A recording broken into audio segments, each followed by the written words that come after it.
読んでみましょう。マルコによる福音書10章1節から12節までの御言葉です。 예수께서 거기서 떠나 유대 지경과 요단강 건너편으로 가시니 무리가 다시 모여들거늘 예수께서 다시 전례대로 가르치시더니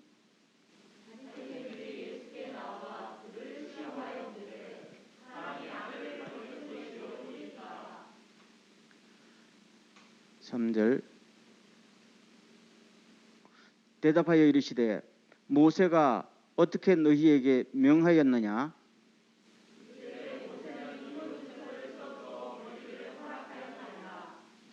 예수께서 그들에게 이르시되 너희 마음이 완악함으로 말미암아 이 명령을 기록하였거니와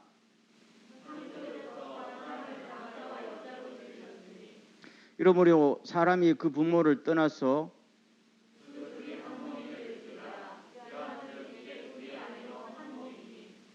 그러므로 하나님이 짝지어 주신 것을 사람이 나누지 못할지니라 하시더라. 이르시되 누구든지 그 아내를 버리고 다른 데 장가드는 자는 본처에게 간음을 행하며 또 아내가 남편을 버리고 다른 데로 시집가면 간음을 행함이니라. 아멘. 합디자우로 잘 지내셨습니까? 오늘도 하나님의 평안이 함께 하시기를 소원합니다. 그리고 온라인으로 또 예배에 참여하는 분들에게 동일한 은혜가 있기를 간절히 소원합니다. 자, 오늘 말씀은 조금 민감한 주제가 돼요. 제가 마가복음 강해를 쭉 하면서 이 본문을 또 빼놓을 수도 없고, 그리고 사실은 이것이 한 시간의 설교로는 딱 답을 달기가 쉽지 않은 건데, 그러나 오늘은 전반적으로 다 다루지는 못하고 성경에 나타난 하나님의 마음이 무엇인지 우리가 깨닫고 우리 삶에 적용하는 은혜가 있기를 바랍니다. 바리새인들이 예수님께 물었습니다. 1절 보세요. 2절.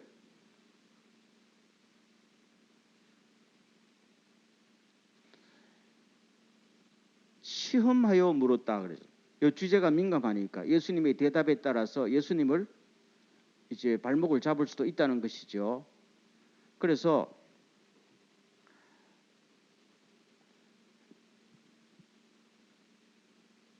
남편이 아내를 버리는 것이 옳습니까? 물었습니다. 이것은 합법적입니까? 묻는 겁니다. 정당하냐 안 하냐 이게 아니고 모세 율법에 따라서 합법적입니까? 그 말입니다. 그러니까 예수님께서 뭐라고 물으셨을까요? 3절. 모세가 어떻게 너희에게 명하였느냐? 이 말은 구약 성경에 어떻게 규칙이 있느냐 물으신 것이죠. 그랬더니 그들이 대답합니다. 4절. 모세는 이혼 증서를 써주어 버리는 것을 허락했습니다. 라는 것이죠. 그러면은 바리새인들이 무슨 마음으로 이 질문을 했을 것 같아요?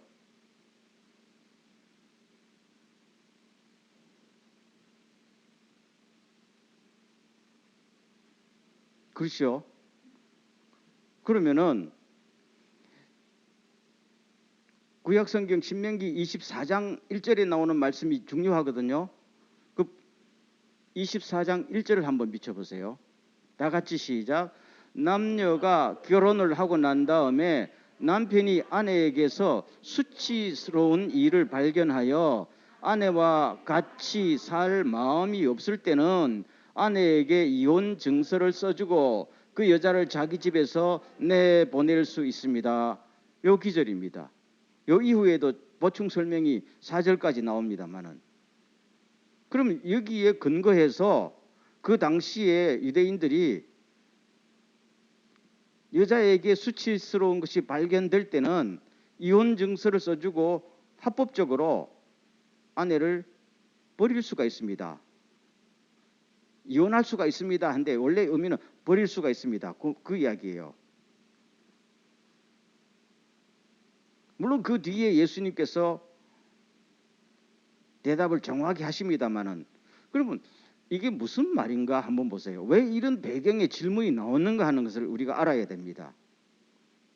그러면은 모세 율법도 하나님이 주신 것이죠. 여자에게, 아내에게 수치스러운 일이 발견되면 첫 번째 조건, 수치스러운 일이 발견되면 이게 첫 번째 조건이에요. 두 번째는 그것이 발견된 다음에 남편이 생각할 때에 아내와 같이 살 마음이 없을 때는 두 번째 조건. 세 번째 조건, 이혼 증서를 써줘야 돼요. 함부로 버리면 안 돼요. 이혼 증서를 써보시고, 그 다음에 네 번째 조건, 보낼 수가 있습니다. 보내라는 게 아니에요. 보낼 수도 있고 안 보낼 수도 있다는 겁니다. 이 네 가지 조건이에요. 그런데 당시의 유대인들은 이것을 어떻게 해석을 하기 시작하는가 하면, 첫째, 수치스러운 게 뭐냐? 라고 이제 답을 달기 시작한 거 아니에요? 그럼 제가 여러분들에게 물어볼게요. 남편과 아내가 같이 살다가, 이거는 남편도 마찬가지, 요새 세상에는요, 쌍방에서 수치스러운 일이 생긴다 할 때는 그게 뭘 이야기하는 것 같아요? 그렇죠. 불륜이지요. 당연히 불륜이에요. 그래서 마태복음 5장에 오면은 예수님께서 간음한 연고 없이, 불륜의 이유 없이 남편이 아내를 버리는 것은 안 된다고 그랬단 말이에요. 당시에는 아내는 남편을 버리지 못했으니까요. 남편이 아내를 버리는데 불륜 이유 외에는 다른 것은 안 된다라고 못 박은 것은, 율법을 제정하신 분이 예수님이잖아요. 예수님께서 직접 해석하기를 수치스러운 게 뭐라고요? 불륜이에요. 근데 유대인 남자들은 남성 위주의 사회지요. 그때는 온 지구가 거의 99%가 남성 위주의 사회니까. 그리고 그 당시에 유대 랍비 중에 여자는 한 명도 없었으니까. 랍비 하면 100% 남자 아니에요? 율법을 해석하고 적용시키고 가르칠 사람 다 남자란 말입니다. 그러니까 수치스러운 일이 뭐냐 하고 시작한 겁니다. 그래서 예수님 당시에 바리새파 중에서도 진보적인 학파는 수치스러운 일이 뭐냐 한 다음에 해석을 하기 시작합니다. 이 해석이 중요하지요. 소위 유권 해석이라고 말할 수 있는데, 이 힐렐 학파라는 사람은 뭐라고 하는가 하면은, 남편의 비위에 조금이라도 거스리는 것이 있으면은 수치스러운 거다, 이렇게 답을 달기 시작한 겁니다. 웃기는 이야기지만 당시에는 모든 남자들이 박수를 쳤던 거 아니겠어요?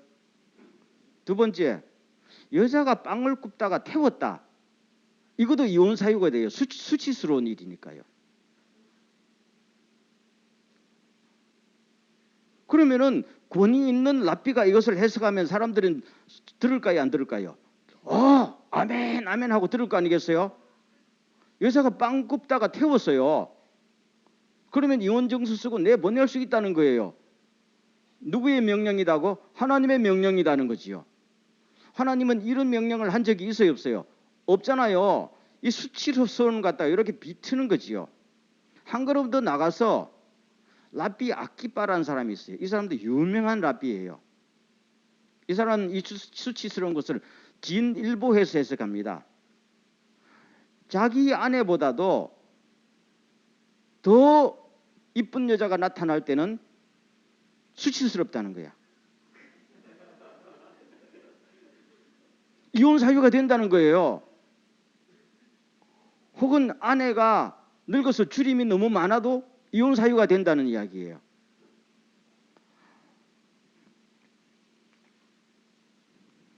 남자들은 우리 도쿄 뉴처치의 남자들은 전혀 즐거워하지 않네. 안 즐거워요.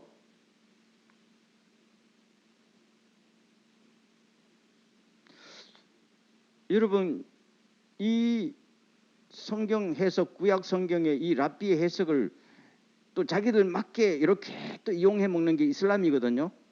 구약 성경을 비슷하게 같이 쓰니까.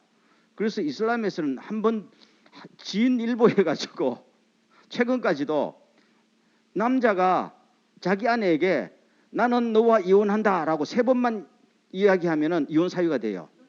아무 이유 없어요. 여자가 잘못하든지 잘못하지 않든지 딱 나는 너하고 이혼한다. 3번 정확하게 전달하면 끝이에요.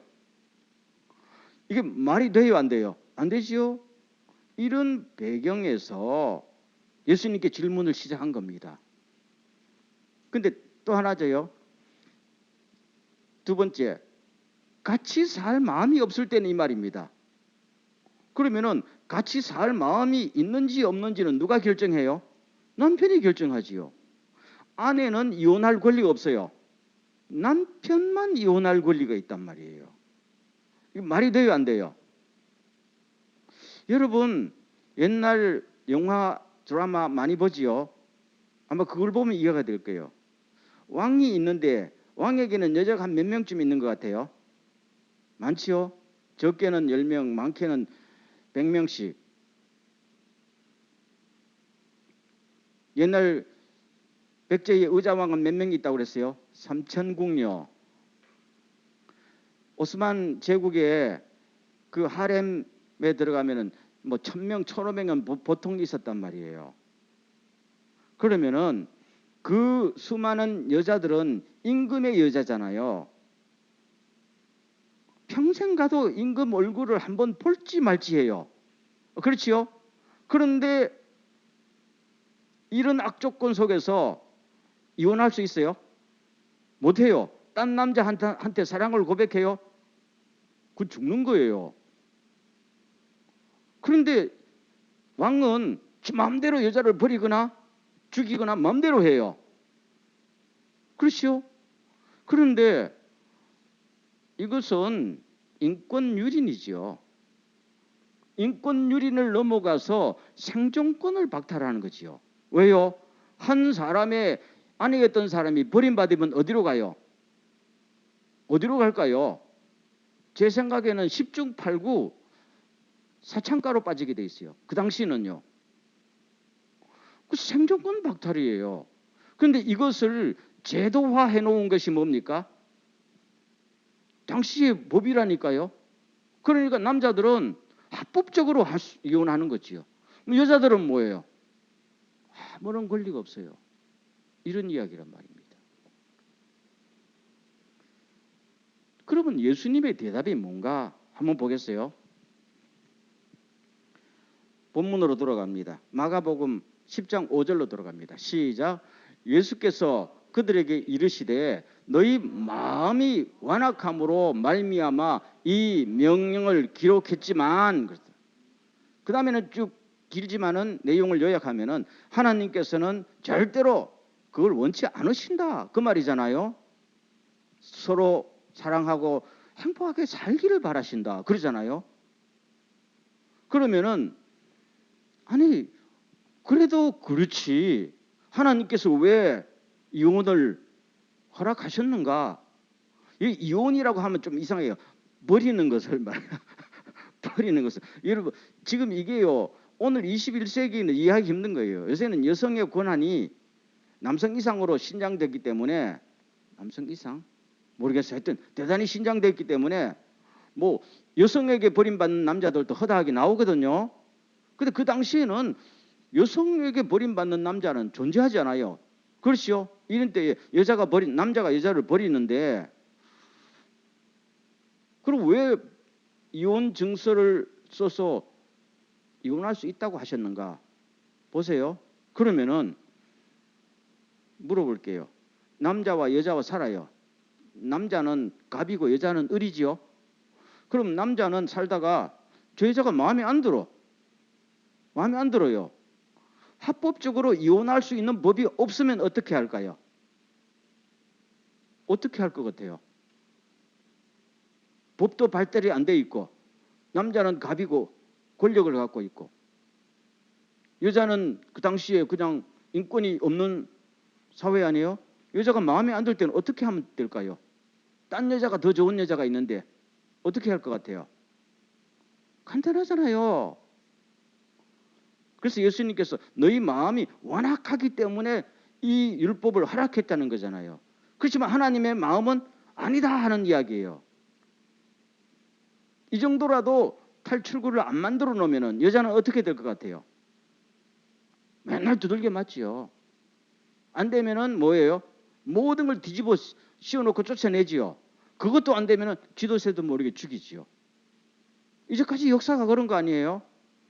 그럼 하나님께서 이 최소한의 규칙을 만든 거는 뭘 위한 겁니까? 여자를 보호하자는 겁니다. 왜요? 아무리 말해도 말 안 듣거든요. 그렇죠?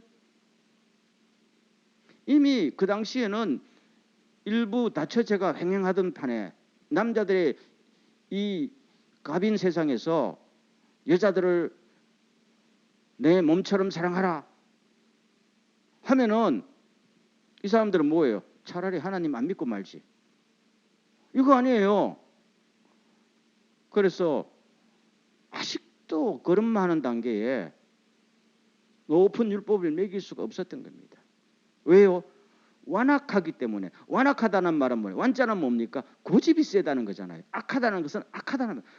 그냥 악한 게 아니에요. 고집이 세고 악하기 때문에 아무리 하나님께서 말씀하시고 또 말씀하셔도 들어요, 안 들어요?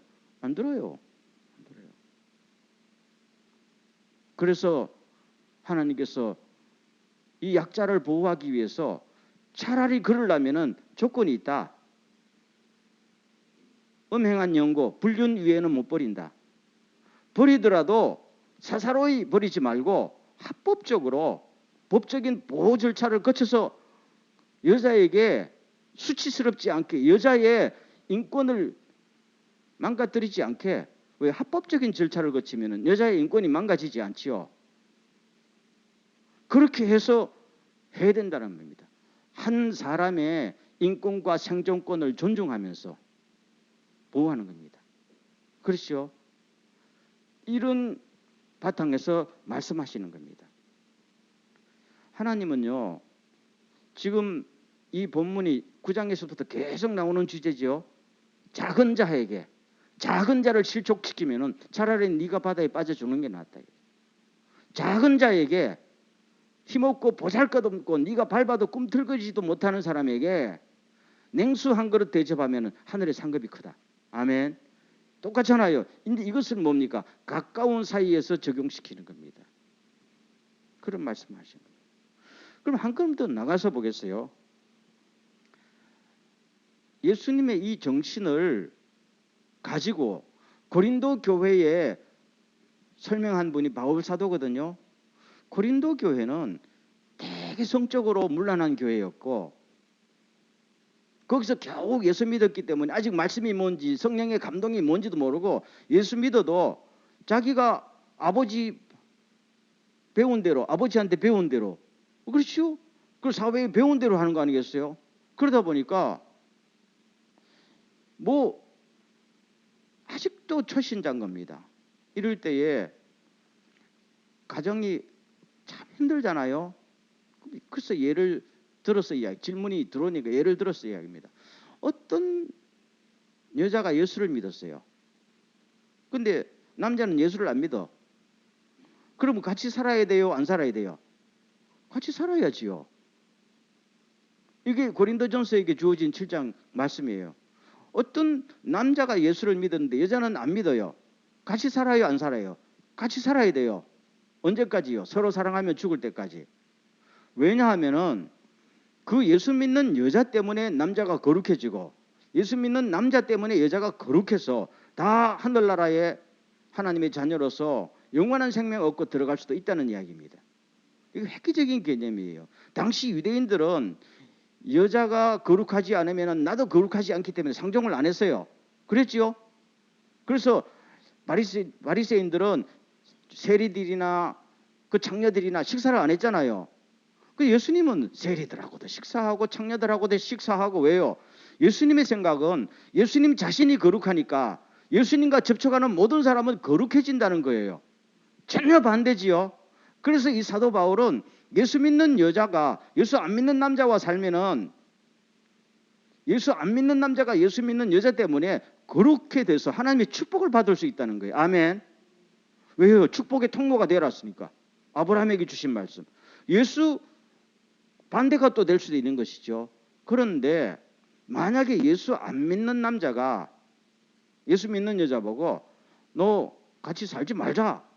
라고 말하면은 같이 살아야 돼요, 안 살아야 돼요? 못 사는 거지. 여자에게 선택권이 없잖아요. 그러면 사도 바울이 말하기를 그러면 굳이 같이 살 필요가 없다. 그 말입니다. 보십시오. 예수 안 믿는 남자가 너 예수 믿지 하면서 맨날 핍박할 거 아니에요. 옛날에 핍박 많았잖아요. 그래서 맨날 핍박하고 교회 가지 말라 그러고 그게 뭐냐 그러고 그렇죠? 말 안 들으면 때리고 말 안 들으면 구박하고 그때 당시에는 뭐 법이 뭐 발달되지 않았을까 이런 상태에서 그렇죠? 주여 그래도 나는 이 남자를 구원시켜야 됩니다 하고 그렇게 계속 살아야 되느냐 그 말이에요. 그건 아니다. 그 남자 구원시키기 전에 내가 먼저 죽는다. 그 남자 구원시켜서 행복한 가정을 만들기 전에 내가 먼저 지옥 같은 살다 정신병 걸릴 수도 있다는 이야기다. 그래서 마지막에 하나님께서는 여러분들을 평화롭게 살기 위해서 부르셨습니다. 라고 정확히 합니다. 남편과 아내를 짝지어 주실 때는 지옥처럼 살라고 짝지어 주신 거예요? 하나는 상처받고 하나는 상처 주고 갑을 관계예요? 아니에요. 에덴 동산에서 하나님께서 아담과 하와를 지으시고 짝지으실 때는 너무 서로 기뻐하면서 감사하면서 하나님의 일꾼이 온 땅에서 하나님의 영광을 위해 살려고 하셨잖아요. 근데 이게 서로 지옥처럼 살면은 그것은 하나님의 뜻이 아니다. 하나님은 여러분들을 평화로 부르셨습니다. 아멘. 이것이란 말입니다. 결국 이게 무슨 말씀인가 하면요. 이혼해도 좋아요? 안 좋아야 돼요? 합법적이요? 아니요. 이 문제가 아니라는 이야기입니다. 예수님께 물을 때는 합법적이 아니에요. 해도 돼요? 안 돼요? 그럴 때 예수님께서는 뭡니까? 너희들의 완악한 마음을 바라야지. 성경은 항상 이렇게 이야기합니다. 그렇죠? 뭐 예수님께서 그래 이혼할 수 있다, 이혼할 수 없다 한다 할지라도 바리새인들이 지킬까요? 아무도 지킬 사람이 없어요. 그 예수님께서 사람의 마음 속에 하나님의 원래 마음이 뭔지 너희들이 뭐 얼마나 마음이 완악해지는 이걸 보면서 정말로 회개하고 하나님의 마음을 가시라는 거 아니에요? 그럴 때에 율법의 잡기에 얽매이는 게 아니라 하나님의 마음으로 상대방을 포용하고 하나님의 마음으로 상대방을 존중하고 사랑할 수 있는 거 아니에요? 그래야 되지. 무슨 뭐 부부간에 십계명 냉장고에 적어놓고 아니 그딴 짓 왜 하냐 이거지요. 그건 아니지요. 어린애도 아니고. 아멘. 오늘 주님의 이 말씀을 알아야 돼요. 오늘 우리 크리스찬들이요. 자꾸 율법주의적인 경향이 있어요. 그래서 예수님께서 신약에 오자마자 너희들이 그랬지만은 그러나 나는 너희에게 말하노니 그랬잖아요. 제가 언젠가도 성경 공부 시간에 이야기했지만은 너희들이 모세율법에 눈에는 눈, 이에는 이 보복하라고 들었지만은 내가 다시 말하노니 보복하지 말고 한쪽 뺨을 때리거든 한쪽 뺨도 돌려대라 그 말이잖아요. 그렇죠? 그러면 하나님이 왜 말을 바꿔요? 바꾸는 게 아니지요. 그때 만약에 이빨에 이빨로 복수하고 그렇죠. 눈에는 눈으로 복수하라는 명령조차 안 했으면 어떻게 된다고 그랬어요? 저 사람이 내 한쪽 눈 뽑으면 나는 그 사람 한쪽 눈만 뽑을까요? 보복할 때 죽이지요. 이 말씀 최소한의 율법이란 말입니다. 저 사람이 내 한쪽 눈을 뽑거든 너는 절대로 한쪽 눈 이상 건들지 말라는 이야기예요. 아멘. 왜요? 그 당시에는 법이 없으니까 분노가 나는 대로 강한 사람이 그럴 거 아니에요? 그건 하나님의 뜻이 아니다. 그러나 이제 너희들이 율법도 알았고 너희들도 하나님을 알만한 나이가 됐으면 그렇기 때문에 내가 이제 다시 말한다. 원래의 하나님의 마음은 그게 아니고 한쪽 뺨 치거든 한쪽 뺨 돌로 대라. 원수까지도 사랑하라. 아멘. 이게 하나님의 혼내라는 거예요. 이것은 부부간의 문제뿐 아니라 부모 자식 간의 문제이기도 하고 이웃과 이웃의 문제이기도 하고 우리 모든 사람 사이의 인간관계에서 어떤 규칙보다는 넘어서 규칙에 포함된 하나님의 그 본심이 뭔지를 알고 그걸 마음으로 화답할 때 하나님이 기뻐하는 것이지. 그렇죠? 합법적이냐 아니야. 그게 어린애도 아니고 이미 성숙한 여러분들이 하나님의 마음을 그렇게도 모르냐? 이렇게 지금 강조하시는 거예요. 아멘. 참 중요한 것입니다. 자, 그러면 오늘 한 걸음 더 나가서 이야기할게요. 오늘 제목이 뭔가 하면요. 가까울수록 뭐하라? 존중하라. 가까울수록 존중. 아까 말하듯이 가정에서요, 남편과 아내의 관계가 갑과 을의 관계가 되면 돼요, 안 돼요? 그렇죠? 남편과 아내는 서로 사랑하고 존중하고 이해하는 관계지, 거기서 내가 가장이니까 너는 내 말 들어, 안 들어, 이런 관계가 되면은 거기에 사랑이 생길까요? 이미 지배 복종의 관계는 사랑이 성립되지 않습니다. 그래요, 안 그래요? 내가 너를 지배하고 너는 내 지배를 받아야 돼. 그렇지만 내가 너를 얼마나 사랑하는지 알아? 말이 돼요, 안 돼요? 그건 있을 수 없는 일이에요.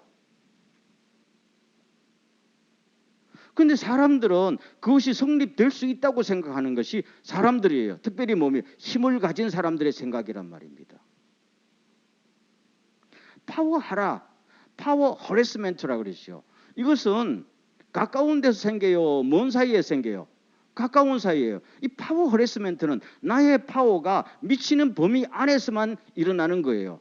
내 파워가 미칠 수 없는 범위에서 파워하라가 생겨요, 안 생겨요? 있을 수 없지요. 그럼 내 파워가 미치는 범위 내에서는 내가 왜 파워하를 행사해요? 내 말을 들으라는 거잖아요. 그렇죠? 너는 나한테 복종하라는 말입니다. 그건 다시 남편과 아내 사이가 지배 복종의 관계입니까? 아니에요. 부모와 자식 사이가 지배 복종의 관계예요? 교인과 교인 사이가 그런 관계예요? 아니지요. 근데 우리는 어릴 때부터 보고 큰 것이 뭡니까? 늘 익숙해 왔단 말입니다. 힘 있는 사람은 지배하고 힘 없는 사람은 굽신거리고. 그러니까 유대인 남자들도 성경 말씀을 가지고 비투잖아요. 자기들의 입맛에 맞게. 성경 말씀에 따라서 자기를 바꿔야 되는데, 아니 말씀을 자기의 뜻대로 바꿔요? 이거는 아니지요. 이것은 하나님을 믿는 행위가 아니란 말입니다. 그렇죠? 그래서 이해가 없는 사랑은 상처만 남는 게요. 존중이 없는 사람은 폭력이에요. 아멘. 꼭 기억하세요. 사랑을 위해서는 이해가 먼저 있어야 돼요. 사랑을 위해서는 먼저 상대를 존중해야 돼요. 어떤 폭력배가 한 여자를 만나서 사랑에 빠졌어요. 옛날에 텔레비에 나온 장면이에요. 실제로 PD 수첩 같은데. 근데 이 폭력배는 배운 게 뭡니까? 10대 초반부터 가가지고 형님 이것만 배웠단 말이에요. 그리고 자기 아내를 되게 사랑하는데 집에 들어오면 야 이리 와 내 발 좀 씻어봐 이렇게 한단 말입니다. 그럼 아내가 막 씻어줘야 돼요. 안 씻으면 화나거든요. 어떨 때는 들게 패요. 그 다음 날은 좋은 식당에 데려가가지고 식사하면서 내가 너를 선물 주면서 내가 너를 얼마나 사랑하는지 알아? 이렇게 말한단 말입니다. 여자가 견딜까요? 못 견딜까요? 못 견딜죠. 근데 남자는 폭력 세계에서 어릴 때부터 컸기 때문에 저 여자를 너무 사랑하지만은 한 여자에 대한 이해와 존중이 없어요. 몰라요. 배운 적이 없어요. 그렇지만 이 남자가 여자를 사랑하는 건 사실이지요. 여자는 이 사랑을 견뎌요? 못 견뎌요? 못 견디지요? 뭐가 잘못된 거예요? 상대방에 대한 기본적인 존중과 이해가 없는 거예요. 그럼 거기에 참된 사랑이 있어요? 없어요? 덕지. 그래서 그런 사랑은 상처만 남고 그런 사랑은 폭력이 된다는 거죠. 여러분 하나님이 우리를 사랑하실 때 관계를 맺으실 때 그렇게 맺으세요? 아니지요. 하나님은 해놓고 선물 하나 안겨주고 내가 너를 얼마나 사랑하는지 알아? 이렇게 우리를 사랑합니까? 아니에요. 그래서 제가 아까 시편 103편 13, 14를 적었습니다. 다 같이 시작. 아비가 자식을 불쌍히 여김같이 여호와께서 자기를 경외하는 자를 불쌍히 여기시나니 이는 저가 우리의 체질을 아시며 우리가 진토임을 기억하심이로다. 아멘. 하나님께서 우리를 사랑하시고 불쌍히 여길 때요. 여기서 불쌍히 여긴다는 말은 히브리 단어인데요. 라함이라는 말을 써요. 라함은 라헴에서 왔는데 라헴이란 말은 여자의 자궁을 이야기합니다. 남자들은 몰라요. 저도 잘 몰라요. 이렇게 설교하는 저도 엄마의 마음을 제가 알까요, 모를까요? 잘 모릅니다. 저도 자식을 3명 키웠지만은요, 우리 자식 3명 키우면서 저 사람하고 의견이 맞을 때도 있고 안 맞을 때도 있는데, 그거는 사람이 나쁘다 좋다, 엄마와 아빠의 차이더라고. 여자와 남자의 차이. 여자는 그 애를 뭡니까? 10달 동안 자궁에 품었어요. 그리고 낳았단 말입니다. 남자는 그 경험이 없어요. 그래서 이 히브리에서 이 여자의 자궁할 때는요, 깊은 사랑과 깊은 이해가 있는 거지요. 그래서 유대인들은 이 말을 가지고 긍휼히 여기다, 그렇죠? 나아가서 서로 이심전심이 되다라고 이야기합니다. 하나님께서 우리를 사랑할 때는요, 지식적인 사랑도 아니고 10달을 품은 엄마의 사랑으로 우리를 끌어안는 거예요. 남자들은 잘 모르는데 여기서는 하나님의 어떤 여성적인 면을 우리에게 전달해 주는 거거든요. 아멘. 이해라는 말입니다. 때문에 얘가 어떻게 하면 감기 걸리고 어떻게 하면 곧불 넘어지고 어떻게 하면 경기를 일으키는지 엄마는 알까요, 모를까요? 다 합니다. 아빠는 몰라도요. 이게 이해란 말입니다. 그래서 그 다음 말이 뭡니까? 자기를 경외하는 자를 불쌍히 여기나니 이는 저가 우리의 뭐를 아시며 체질을 아시며. 체질이 사람마다 다르지요. 어떤 사람은 아침에 못 일어나고 어떤 사람은 그렇지요. 아침에 4시만 되면 일어나고. 그러면 이 사람의 체질이에요. 체질이 잘 바뀝니까? 안 바뀌어요. 어떤 사람은 고기를 좋아하고 어떤 사람은 육식을 좋아하고 잘 바뀝니까? 안 바뀌어요. 그럼 군대식으로 야, 앞으로 건강을 위해서 채소만 먹어 하면은 사람이 견뎌요, 못 견뎌요? 안 돼요. 그건 군대란 말입니다. 가까운 사이는 군대예요. 군대는 지배 복종의 관계란 말입니다. 가정과 교회는 군대가 아니잖아요. 가족이잖아요. 아침 6시에 무조건 안 일어나면 너는 나쁜 놈이야. 규칙을 어긴 놈이야. 이게 군대예요. 가족은 뭡니까? 아니란 말입니다. 그렇죠? 그래서 체질을 잘 모르는 부모는요, 규칙을 가지고 한단 말입니다. 그러나 체질을 아는 부모는 이해를 가지고 품는 거예요. 나중에 체질이 바뀔 수도 있어요. 저도 옛날에는 아침에 못 일어났는데 요새는 아침에 잘 일어나요. 희한하지요? 그러면은 어떻게 해야 돼요? 무한한 인내심으로 기다리는 거예요. 아멘. 그래서 하나님은 우리를 이해하시기 때문에 당장 뭐 결과가 나오지 않아도 무한한 인내심을 가지고 기다리고 또 기다리신다는 겁니다. 한 걸음 나가서 하나님은 우리를 존중하셔요. 하나님은 막강한 파워잖아요. 우리의 모든 것을 지으신 정말로 갑 중의 갑이란 말입니다. 그런데 우리를 무시한 적이 있어요? 물어볼게요. 여러분 하나님 앞에 무시당한 적이 있어요? 인격에 훼손을 당한 적이 있어요? 없어요. 지난주 우리가 설교 본문도 그랬지만은 로마서 8장 그 26절입니까? 성령님께서 말할 수 없는 탄식으로 우리를 위해서 대신 기도한다고 그랬어요. 여러분 보세요. 하나님께서 우리한테요, 존중하지 않으면 우리가 무슨 죄를 지으려고 할 때 말할 수 없는 탄식으로 기도만 할까요? 우리가 이 손 가지고 나쁜 행동하려면 손을 당장 잘라버리겠지요.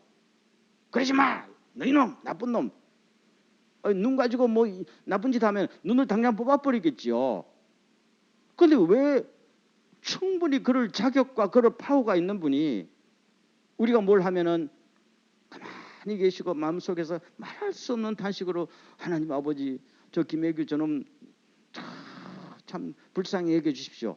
또 왜 이렇게 기도하겠어요? 성령님께서요. 나의 인격을 존중하기 때문입니다. 인격을. 늘 그러잖아요. 왜 선악과 따먹을 때 안 말리셨어요? 인격 때문입니다. 우리가 천사도 아니고 로봇도 아니에요.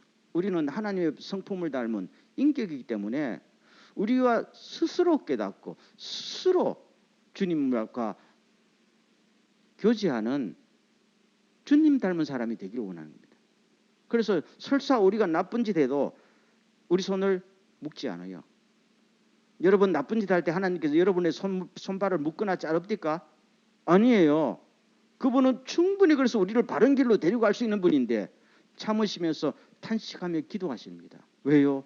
우리를 이해하고 존중하기 때문입니다.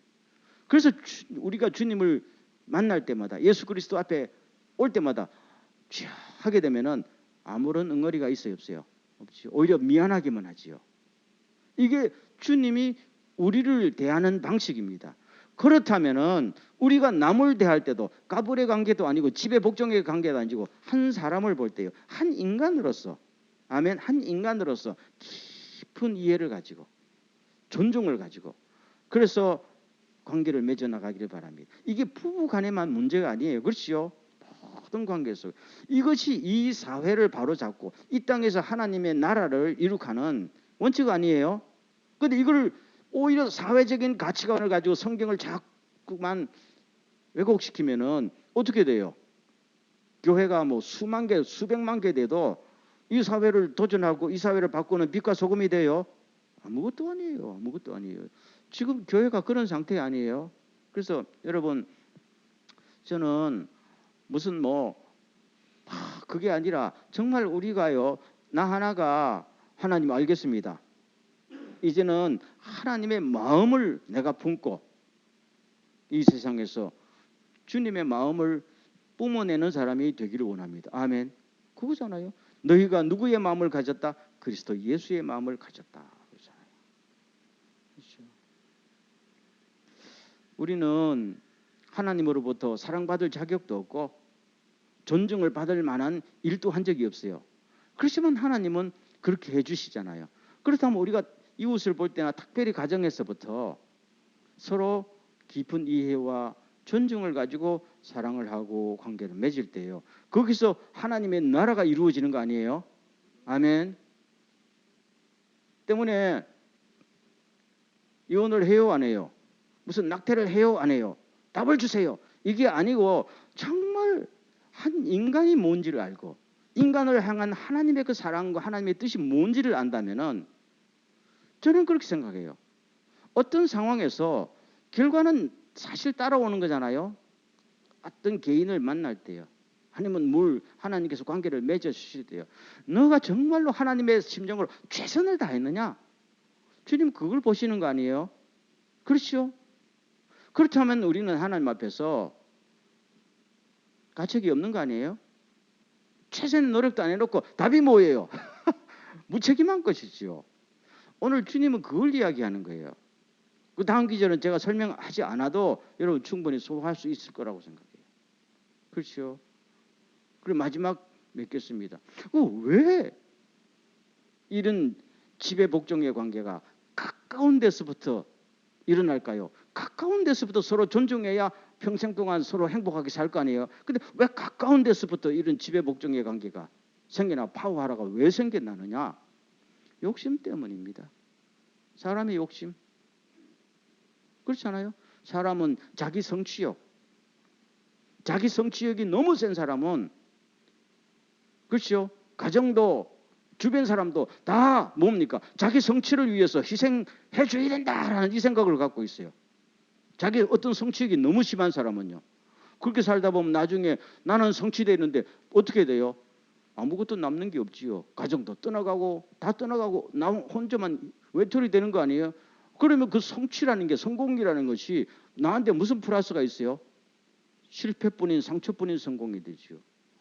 성경은 정확하게 이야기합니다. 성공과 성취보다는 사랑이에요. 아멘. 사랑이에요. 사랑은 영원히 남는 거예요. 성공을 해봐야 몇십 년 더 산다고 해요. 대통령 해먹어봐야 그 4년 5년 아니야. 부자가 아무리 돈 많이 벌어봐야 그 무덤까지, 천국까지 가져갈 거예요. 사랑은 영원히 남는 거예요. 아멘. 그래서 우리가 하나님의 올바른 정신 가치관을 가지고 살 수 있기를 바랍니다. 그래서 마지막 성경 기절 하나 읽어드릴게요. 요한 1서 2장 16절 17절. 세상에 있는 모든 것, 곧 육체의 욕망과 눈의 욕망과 세상 살림살이에 대한 자랑은 모두 하늘 아버지에게서 온 것이 아니라 세상에서 온 것입니다. 이 세상도 사라지고 이 세상의 욕망도 사라지지만 하나님의 뜻을 행하는 사람은 영원히 남습니다. 아멘. 저도 이제 조금씩 나이가 들어가니까 알겠더라고요. 젊을 때는 앞에 있는 성취 나중에 보면 아무것도 아니에요. 진짜 아무것도 아니에요. 정말 우리가 영원히 남는 일을 하십시오. 그래서 갈라디아서 있잖아요.